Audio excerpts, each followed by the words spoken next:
I have the light bulb that came with the property. I never have had to change it. It's kind of astounding after about 5 years. I have the Jeep ran out, got the heater pumping. I'll show you what I bought. Fairly simple. There's several different places you can get these on Amazon, even cheaper. But the only thing I haven't been able to find on Amazon is a unit with the secondary plug-in for daisy chaining these lights together. These are a 6,000 lumen, and they just plain and simple work. There's no fuss. They instantly start. They just plug into an outlet.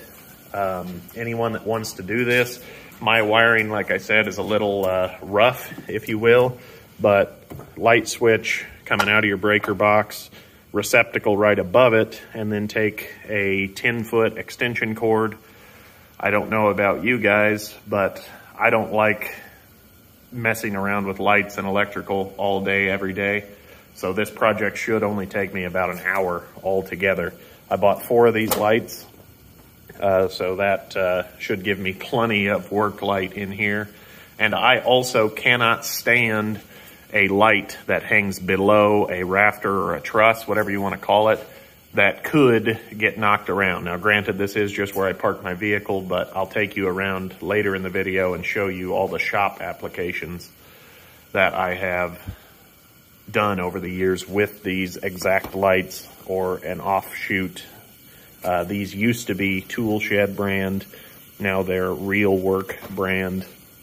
It's just one of those Chinese companies that kind of rebrands itself every 2 or 3 years. 10-foot extension cord will be more than adequate because I already have a receptacle up on my light.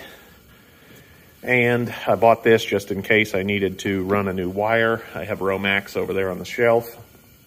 It's a little redneck, but this is all the tools you're going to need for this project. This is just to cut the zip ties. If I need to zip tie anything up, keep everything nice and neat. And then the lights themselves, you want to make sure to look over each box that you buy so you don't get a damaged one. They come with chains and hooks. So we're going to get cracking, and I've got basically 4 bays here, and I'm going to hang 4 lights. Something to mention, something I always do when I buy these pure Chinesium lights. They're small, they're inconspicuous, but I never use the pull chain. It's different if I was working with like one machine. If I had one over a lathe, I would probably use it, but you want to eliminate your variables of breaking this down over the years, so this is going to be the first thing to let you down. So once they're on, just leave them on, and then, like I said, have a light switch installed. Easy peasy. Let's get our first light hung. Alrighty, YouTube. We have our redneck extension cord strung to the receptacle on the light. The light will be disappearing at the time appointed. Pardon the Jeep top up there. As soon as it gets warm, that's going on Marketplace and will no longer be up there in the rafters blocking the light, but we're just going to work around it today. I'm leaving the pull chains on, but that quick, about 5 minutes of monkeying around, we have our first light installed. I'm going to move to my next bay, get my next one daisy chained into that one. And then once we're all finally said and done, then I will wire staple our cord up, way up out of the way so it doesn't look completely redneck. This is a view from the original starting point of the video. It's already starting to take shape, and we're going to add another 3 lights. So should never have a light issue in this building again. Here we are up in the rafters, and you can see that the light is canted slightly, just like this. In my experience, you can always wire staple up your 5-foot extension cord, or even hanging the next light in daisy chain will pull that back square. So also, I put them up so high that basically you can't see past them. I mean, it all just depends on how much you want to do and how professional you want to do the job. You're going to get out what you put in. But there's just no fuss. I just can't say that enough. Get these set and daisy chain the next one in. If you knock it down with a ladder, you know, whoop-de-doo. Go spend another 30 bucks, grab you another light, and be done. Your experience may differ, but we're going to get these babies daisy chained together and show you the finished product. A quick side note, in case someone has never installed something like this before, there are different people with different skill sets. These little hooks they're just basically a wood screw thread. And what you do is you clamp it in a decent sized vice grip. It could be smaller. Find where you need it, put it up like that. Then with your other hand, bop the bottom of the vice grip. In this case, we're just going into regular pine 2x6, so not too drastic here. I could probably just shove up and get it started. And then you just twist it in to the desired length. Okay, and with about 5 minutes of work, we have light number 2, bright as can be. Also, nice little quick idea, especially if you think you might be changing these in the near future. Save your little twist tie and wind up your cord, get it up top. Save a little bit of slack so you can bump them, knock them around, you know.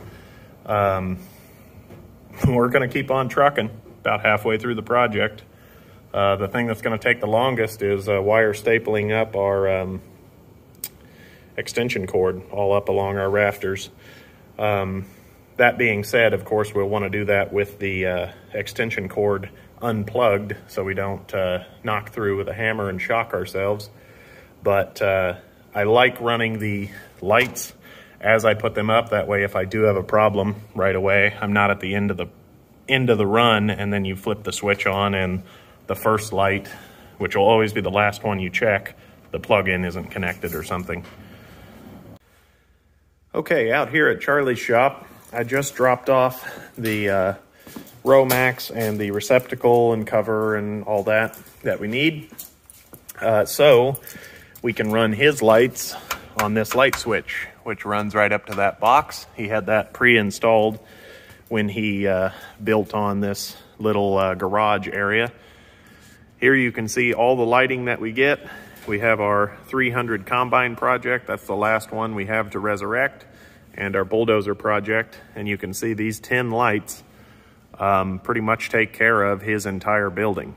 We do have a shadow over there, but nothing's perfect. The beauty of all this, me and my younger nephews, they raised me up in our man cage basket on the forklift. We had all of these lights hung and strung and daisy chained together in an afternoon. And we got half of his building done for next to no time investment and money investment. I'm gonna unplug them now. Of course, this was a temporary measure, but I'll let you see how dark it is in here without the lights on. There you can see it's basically unusable without them. Here we are over in the main shop that we work at basically Monday through Friday, 8 to 5. And we hung all of these. These were Tool Shed brand, but exactly the same unit. I would say 5 to 6 years ago, and have literally had absolutely flawless performance. Once again, these were installed within an afternoon. You can use the chains that they provide, or these. I put way up high and hung them directly on the hooks. And out here in our metalworking bay, this is where we have all the sheet metal tools, the shear, the brake, the bandsaw, iron worker, things of that nature. We are putting in the 10,000 lumen or 11,000 lumen, I can't quite tell, and replacing all of the old Curly Q style lights. You can see just what difference they make just right there. Back in the day, these large Curly Q lights were the cat's meow, but you can just see the light difference from one side of the shop to the other. Pretty awesome. So we've done several installs of these lights and just cannot get over how simple and maintenance free that they are. Something to keep in mind with your pull chains. Right here we have our garage door opener. Obviously we do not want that anywhere where it could get caught in the garage door, in the belt, whatever. So this one we'll simply just clip off. Okay, we have all 4 lights strung. Took the extra time, ran over to the main shop again, and ran some wire staples on our 10-foot extension cord just to run everything oh so nice. I understand this is a little redneck. This is absolutely not the correct way to do things, but it sure is cheap and it sure does go up in a hurry. I don't know about you, but I don't just fancy the idea of spending 3 days in here running everything in conduit and all that. Granted, I know people do it every day and they're a lot faster at it than I would be, but I definitely do not. So for literally $100 bill, I bought these 4 lights and the green receptacle for an extension cord in case I needed it. And the grand total came up to $101. So, and you could get by for less. And I also did buy this 10-foot light duty extension cord, which plugs right into the back of the existing light. And each light is only drawing, allegedly, about 50 watts. So I'm running basically a 200-watt bulb. Like I said, I don't mind a shadow. That's just kind of is what it is for me. But I'll shut the light off so you can see what it looked like before. Nice out of the way above the truss. Like I said, the Jeep soft top will be leaving.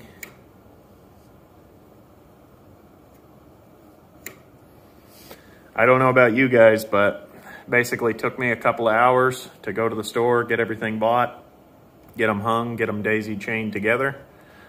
And now I can get back to real projects like bulldozers and excavators and things of that nature. And I didn't have to run the old porcelain fixtures and the old Curly Q bulbs or even the old incandescents, which are getting few and far between nowadays. So I'd like to thank everyone for watching. Please remember to like, comment, and subscribe for more, and we'll see you next time. Well, YouTube, guess it's a good thing we got these shop lights put in. Talk about just in the nick of time. The old JK brake lights are staying on, and this is just a little bit of bonus footage. Looking here, up underneath the dash, this gray box right there had turned slightly to the side about 45 degrees and had fallen out. So I literally just had to shove it back in, give it a quick twist. It snapped into a detent, and the old Jeepy Jeep is fixed. So I guess it goes to show, at least more so for me, you want to get the lights hung up so you can get to fixing real things.